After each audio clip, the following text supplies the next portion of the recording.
புகைப்பிடித்தல் மற்றும் ஆல்கஹால் தவிர்க்கப்பட வேண்டும், ஏனெனில் ஆல்கஹால் உங்கள் லிவரை பாதிக்கிறது மற்றும் லிவரும் உங்கள் கட் உடன் இணைக்கப்பட்டுள்ளது. உங்கள் குடல் நன்றாக இல்லாவிட்டால் அது உங்கள் விந்தணுக்களின் எண்ணிக்கையை அதிகரிக்க உதவாது. வணக்கம், என் பெயர் மகேஷ் உதவன். இன்று நான் உங்களுக்கு விந்தணு எண்ணிக்கையை அதிகரிக்கும் செய்ய வேண்டியவைகளையும் செய்யக்கூடாதவைகளையும் பற்றி கூறப்போகிறேன். நீங்கள் செய்ய வேண்டியவைகள் மற்றும் செய்யக்கூடாதவைகள் என்று ஒரு பட்டியலை உருவாக்கி அதை எழுத பேனா மற்றும் காகிதம் எடுத்துக் கொள்ளுங்கள். பாருங்கள், எளிமையான விஷயம் என்ன என்று புரிந்து கொள்ள நாம் விந்தணு எண்ணிக்கையை எப்போது அதிகரிக்க முடியும்.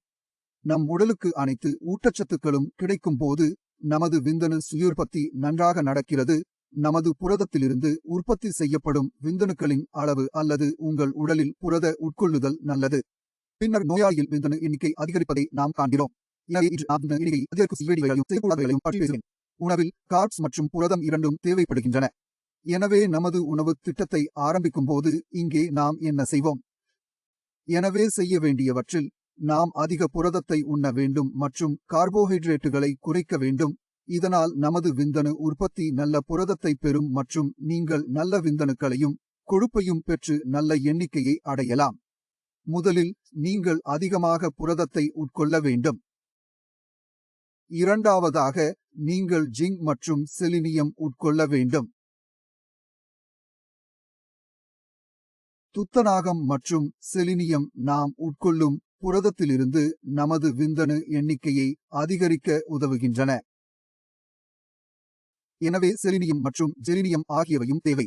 நான் உங்கள் முன் ஒரு பட்டியலையும் வைத்திருக்கிறேன், அதில் இந்த பொருட்களை நீங்கள் பெறுவீர்கள். நீங்கள் அங்கு கிடைக்கும் பொருட்களின் ஸ்கிரீன் ஷாட்டையும் எடுக்கலாம்.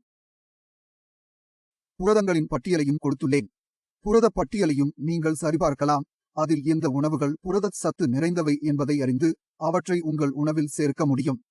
இப்போது அதிக ஃபைபர் உட்கொள்ளலை செய்வது உங்கள் முறை. இந்த நார்ச்சத்து உட்கொள்ளலை நினைவில் கொள்ளுங்கள். நீங்கள் குடிக்கும் அனைத்து ஜூஸ்களையும் தவிர்க்கவும்.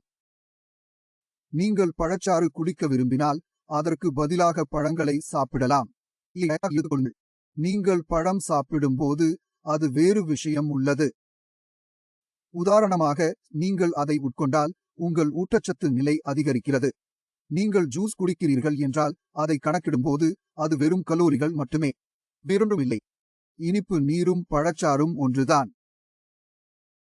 கலோரிகளுடன் ஜூஸ் குடித்தால் வயிறு நிரம்பும்.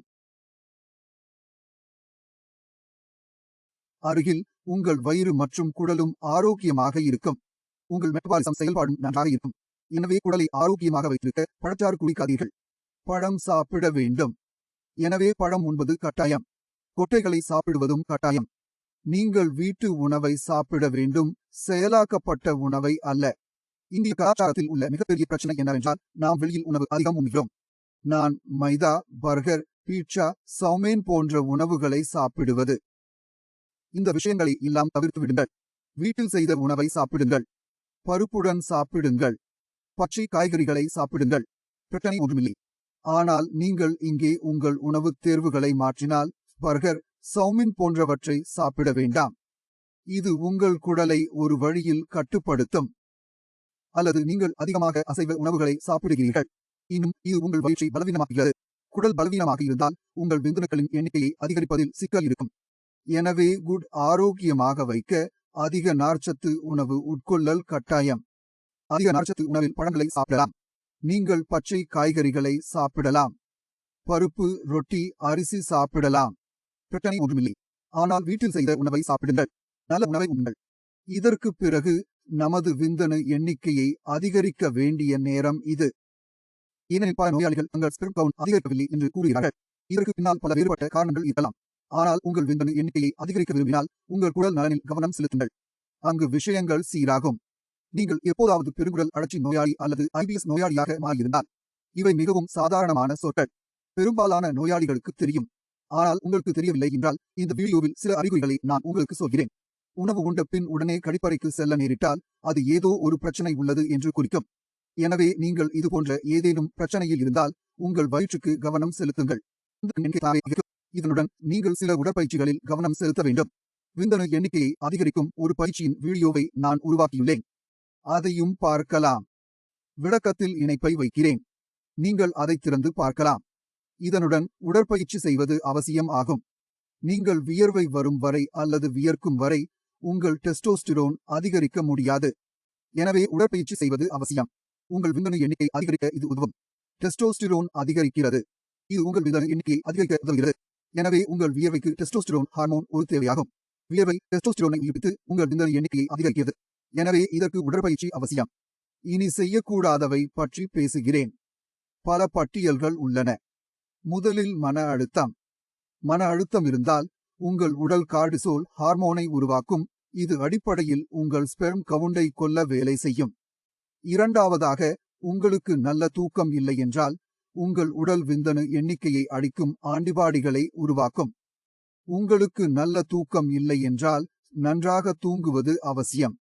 மூன்றாவதாக, நீங்கள் புகைப்பிடித்தலையும் மதுவையும் நிறுத்த வேண்டும். ஏனெனில் ஆல்கஹால் உங்கள் கல்லீரலை பாதிக்கிறது. கல்லீரல் உங்கள் குடலின் ஒரு பகுதியும் கூட. உங்கள் குடல் மோசமாக இருந்தால் அது உங்கள் விந்தணு எண்ணிக்கையை அதிகரிக்க உதவாது. புகைப்பிடித்தல் நிகோடின் உற்பத்தி செய்கிறது. நிகோடின் உங்கள் இரத்த ஓட்டத்தில் அனுப்பப்படுகிறது. இதனால் நீங்கள் தளர்வாக உணர்கிறீர்கள். ஆனால் நிகோடின் உங்கள் விந்தணு எண்ணிக்கையை கொல்கிறது. எனவே புகைப்பிடித்தலும் மதுவும் உங்களுக்கு ஆபத்தானவை. விந்தணுக்களின் எண்ணிக்கை அதிகரிக்காமல் இருப்பதற்கும் ஒரு காரணம் உள்ளது. நான் தி அவஸ் மற்றும் தி ONTS பட்டியலையும் உங்கள் முன் வைத்துள்ளேன்.